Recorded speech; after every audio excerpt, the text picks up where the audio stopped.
ինձ դուր է գալիս մտածելու այդ խնդիրը լուծելը,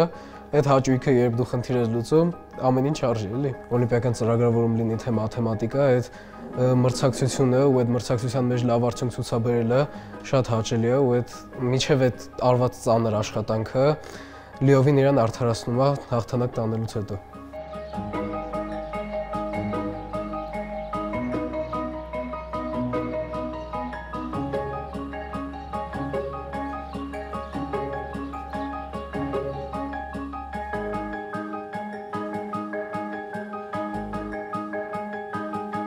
Օրական 5-ից 6 ժամ հատկացնում եմ ինֆորմատիկային, որովհետև իմ կարծիքով, որպեսզի հասնես արդյունքի, պետք է շատ աշխատես ու տարբեր խնդիրներ լուծելով դու արդեն ոնց որ հարմարվում ես այդ խնդիրներին ու հետագայում եթե հանդիպի նմանատիպ խնդիրներ հեշտ կկարողանաս լուծել։ Ես հիմնականում պարապելուց կողքս մի բաժակ թեյ եմ դնում ու երաժշտությունով եմ խնդիրներս լուծում, որտեղ տենց ավելի հետաքրքիր է անցնում։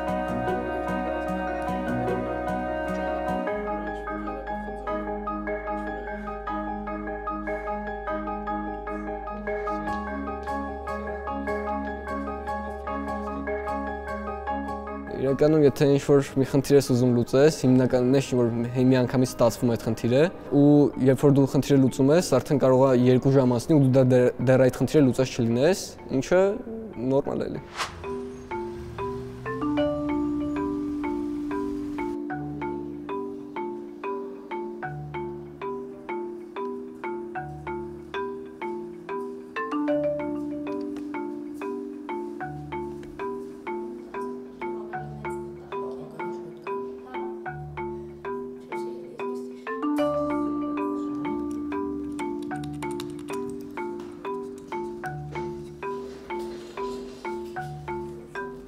Մոտիվացիան ավելի ճիշտ է ուրիշ չեմ կարող ասել շատ հիմար մոտիվացիա։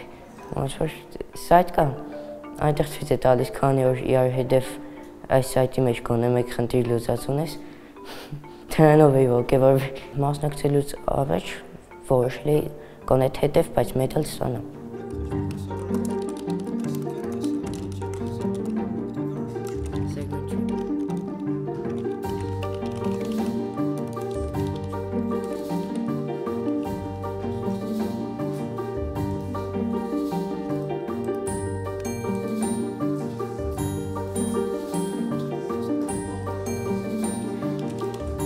Ընդհանրապես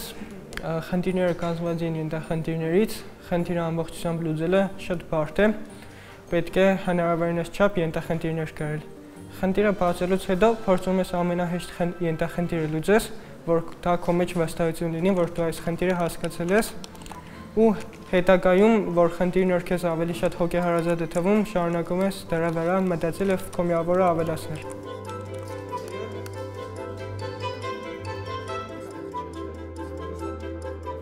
Քանի որ ծրագրավորող կլինեմ, ես կկարողանամ օգնել, ասենք, ինչ-որ անընդհատ թռչող սարքեր, նմանատիպ բաներ սարքելու համար։ Շատ դժվար է իրականում առօրյայում նկատել մաթեմատիկա, բայց հենց